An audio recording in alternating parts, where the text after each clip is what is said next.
الحمد لله وكفى وسلام على عباده الذين اصطفى أما بعد أعوذ بالله من الشيطان الرجيم بسم الله الرحمن الرحيم واعلموا أن فيكم رسول الله لو يطيعكم في كثير من الأمر لعنتم ولكن الله حبب إليكم الإيمان وزينه في قلوبكم وكره إليكم الكفر والفسوق والعصيان أولئك هم الراشدون فضلا من الله ونعمة.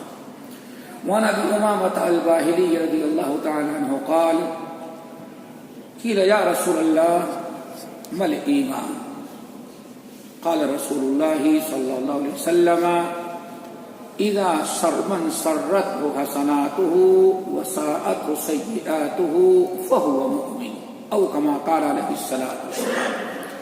محترم سامعین، اللہ رب العالمین نے بے شمار نعمتوں سے ہمیں مالا مال کیا ہے.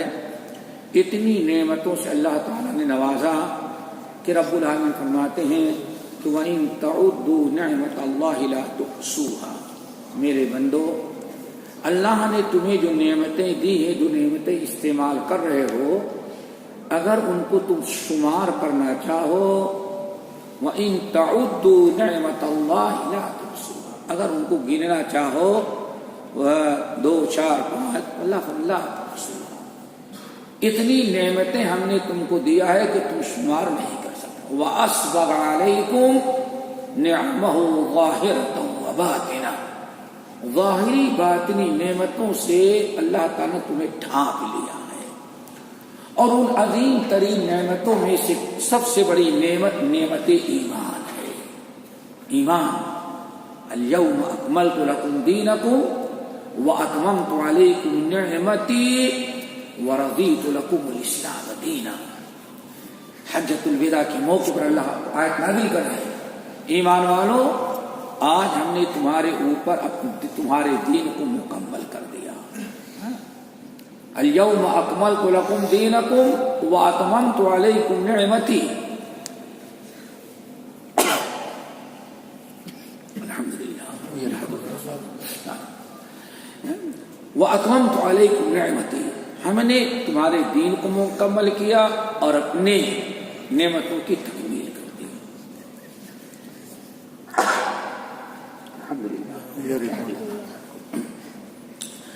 یہ اللہ رب العالمین کا انعام. وَإِن تَعُدُّوا نِعْمَتَ اللَّهِ لَا تُحْصُوهَا. یہی نعمت ایمان جو سب سے بڑی نعمت ہے، یہی ایمان ہم کو، یہی نعمت ایمان ہم تمام مسلمانوں کو ایک تو کافروں سے الگ کیا، اہل ایمان اور اہل کفر. نمبر 2، جب تک انسان کے اندر ایمان نہ آئے وہ انسان بھی نہیں سمجھا جاتا، بلکہ وہ جانوروں سے بھی بدتر ہوتا ہے. ایمان اور عمل صالح.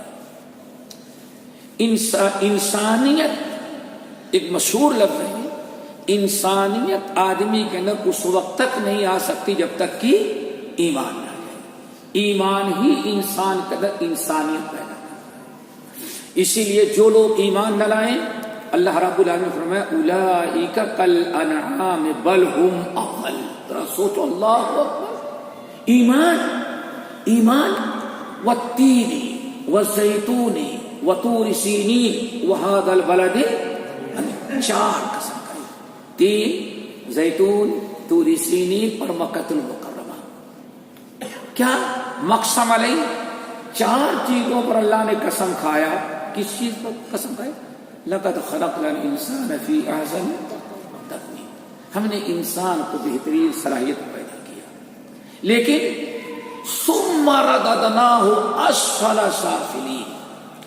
پھر یہی انسان، جب انسانیت نہ آئی تو کائنات کی جتنی مخلوق ہیں سب سے نچلے درجے کا. اولئک کالانعام، ایک جانوروں کی طرح، چوپائے کے معنی ہے.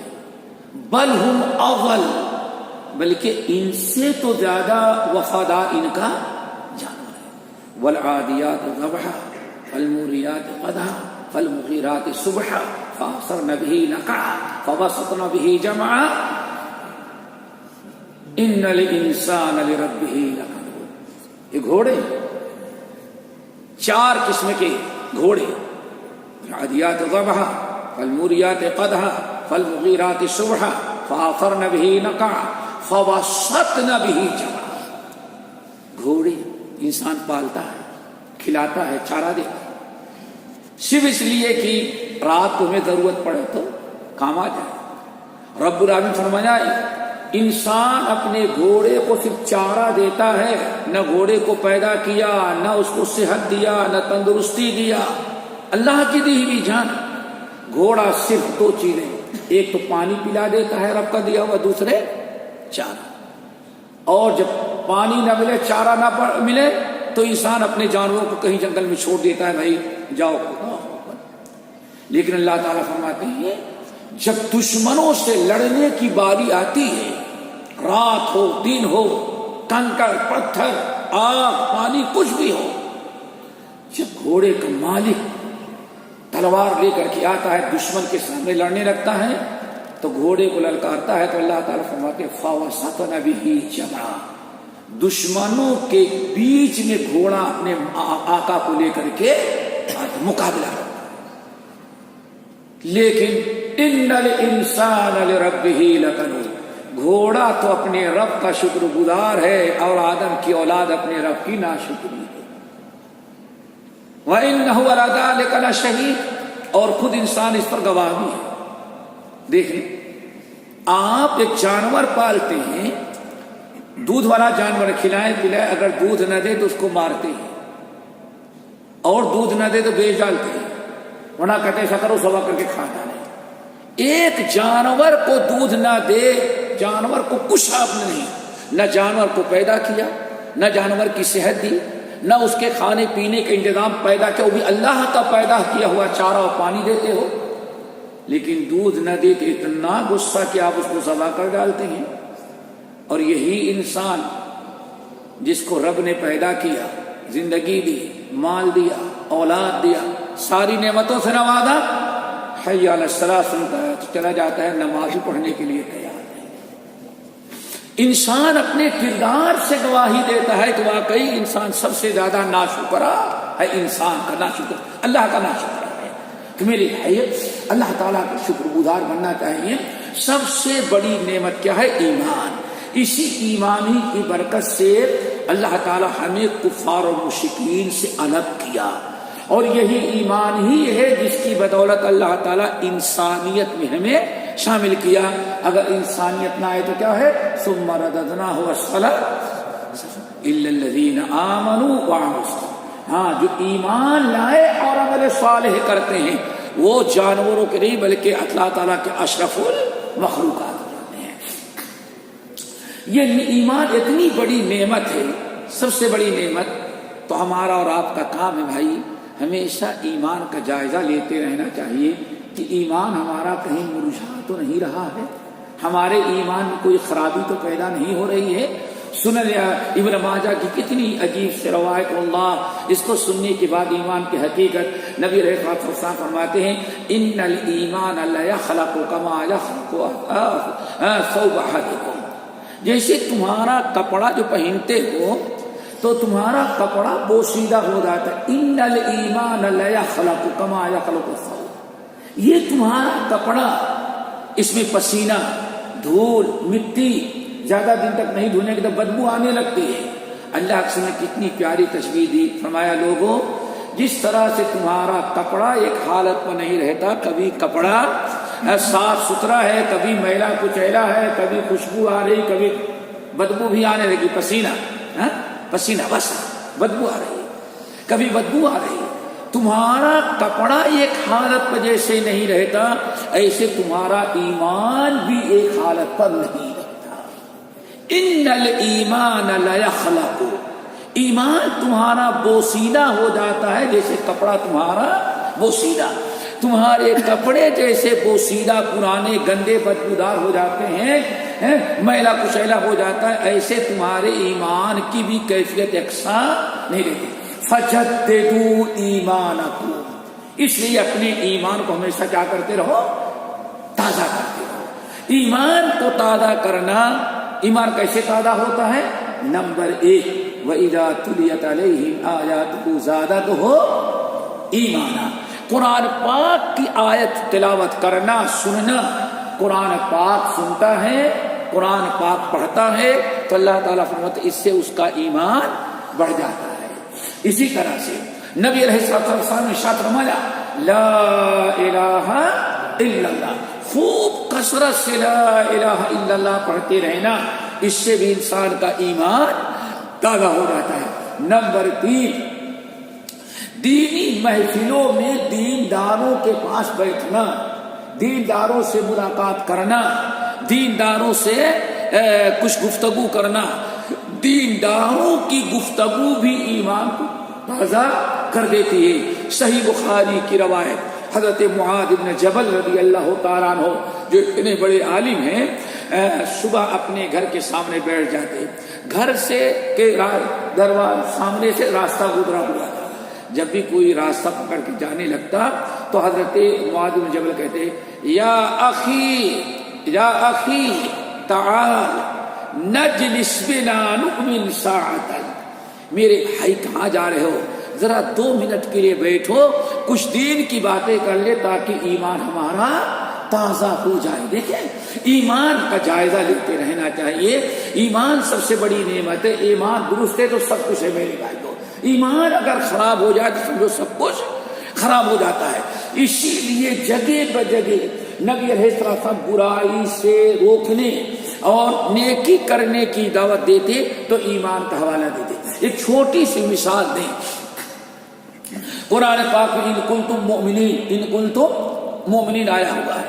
ایک مرتبہ نبی علیہ السلام راستہ پکڑ کے جا رہے ہیں، دیکھو راستہ پکڑ کے جا رہے ہیں، نبی علیہ السلام راستہ پکڑ کے جا رہے ہیں، حضرت عبداللہ ابن عمر ابن الخطاب رضی اللہ تعالیٰ ازار تخنے سے نیچے لٹکائے ہوئے تھے، اللہ کے رسول نے ان کو روکا، کیا ہو دیا، یا عبداللہ ارفع ازارک ان کنت مؤمنا، عبداللہ ازار اونچی کر لو اگر تم مومن ہو۔ ایمان اتنی چھوٹی سے بات، اس پر بھی عمل کرنے کے لیے اللہ رسول نے کس کا حوالہ دیا؟ ایمان کا۔ ارفع ازارک ان کنت مؤمنا، اللہ اکبر۔ من کان منکم یؤمن باللہ والیوم الآخر فلیقل خیرا او لیصمت، من کان منکم یؤمن باللہ والیوم الآخر فلیکرم ضیفہ، واللہ اکبر۔ تم میں سے جو ایمان رکھتا ہے اللہ پر یوم آخرت پر، تو مہمان آ جائے تو مہمان کی تکریم اور عزت کرے، مہمان نوازی تک کرنے میں اللہ کے رسول نے کس کا حوالہ دیا؟ ایمان کا۔ کیوں؟ ایمان جتنا ہمارا درست ہوگا، ہماری آنکھیں، ہمارا دل، ہماری زبان، ہمارا دماغ اتنا ہی اچھا ہوگا جتنا ہمارا دین اچھا ہوتا ہے، ایمان۔ اسی لیے نبی علیہ السلام سے پوچھا گیا یا رسول اللہ مل ایمان، ہمیں پتہ کیسے چلے کہ ایمان ہمارے اندر آ گیا ہے؟ جو ایمان اللہ کو مطلوب ہے وہ ایمان ہمارے اندر آ گیا کہ نہیں، پتہ کیسے چلے؟ آپ نے ارشاد فرمایا اذا سرت کا حسناتک، جب نیکیوں سے تمہارا دل خوش ہو اور برائیوں سے تمہارے دل کو غم تکلیف پہنچے، سمجھ جاؤ کہ فانت مؤمن، سمجھ جاؤ کہ ایمان تمہارا درست ہو چکا۔ ہر آدمی اپنے ایمان کا جائزہ لیا کرے، بغیر ایمان کا جائزہ لیے انسان کا زندگی کا گزارنا بالکل بیکار ہے۔ اللہ تعالی ہم سب کو عمل کی توفیق نصیب فرمائے اور ہمیں ایسے مل بیٹھنے اپنی دین کی باتیں کرنے کی توفیق نصیب فرمائے، اور اللہ ہم سب کو وہ اعمال کرنے کی توفیق دے جو ایمان کی تجدید کرتے ہیں، تجدید ایمان والے، وہ اسباب، وہ اعمال جو جددو ایمانکم پر ہمیں عمل کرنے کی توفیق مل جائے، ان اعمال کو اپنائیں جس سے ہمارا ایمان تازہ رہے، مرجھائے نہیں ہمارا دل، ایمان عیبدار نہ ہو، کھوٹا نہ ہو جائے۔ اللہ ہم سب کو عمل کی توفیق نصیب فرمائے، اور اس دعا کو خوب یاد کر لیں، اللہم اجعلنی من الذین اذا احسنوا استبشروا واذا اساءوا استغفروا۔ کتنی پیاری دعا ہے۔ حضرت عائشہ رضی اللہ تعالیٰ عنہ کہتی ہیں نبی علیہ السلام برابر اس دعا کو پڑھا کرتے تھے، کیا اللہم اجعلنی من الذین اذا احسنوا استبشروا، اللہ مجھے اپنے ان محبوب بندوں میں، پیارے بندوں میں شامل کر لے جو نیکی کرتے ہیں تو دل خوش ہوتا ہے، وَإِذَا أَسَاءُوا اسْتَغْفَرُوا، اور جب ان سے ایک شیطان گناہ کروا دیتا ہے، اتنا ناگوار ان کو گزرتا ہے، اتنی تکلیف ہوتی ہے، استغفروا، فوراً توبہ استغفار کر لیتے ہیں۔ اس دعا کو یاد کر لو، اللہم اجعلنی من الذین اذا احسنوا استبشروا واذا اساءوا استغفروا۔ اللہم اجعلنی من الذین اذا احسنوا استبشروا واذا اساءوا استغفروا۔ اللہم اجعلنی من الذین اذا احسنوا استبشروا واذا اساءوا استغفروا۔ سبحانك اللهم وبحمدك اشهد ان لا اله الا انت استغفرك واتوب اليك۔